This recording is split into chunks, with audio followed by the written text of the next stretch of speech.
ده حرامي. السلام عليكم عملاء كنوز جولد الكرام، ازيكم عاملين ايه واخباركم ايه؟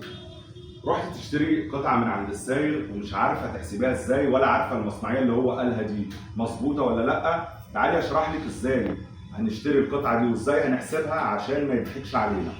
اول حاجه بنحسبها هو سعر الذهب،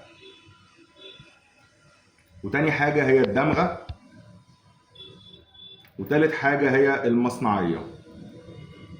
سعر الذهب النهارده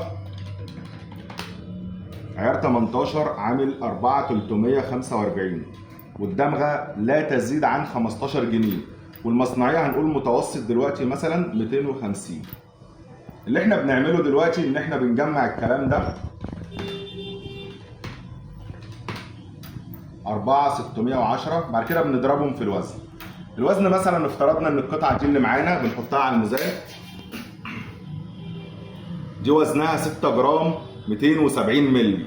وهنا اللي هيقول لك كده ده حرامي، اللي هيقول لك الكلام ده حرامي ليه؟ لان هنا في ورقه وزنه معايا، الورقه دي بتوزن معايا حوالي 6 او 5 مللي. قرب معايا كده، ده وزن الانسيال الحقيقي اللي هو 6 جرام 21. نحطه على الميزان تاني مع بعض، 6 جرام 28. لو احنا شلنا 6 جرام 27، لو شلنا ال 6 مللي بتاعت الورقه هتبقى 6 جرام 21 زي ما احنا قلنا.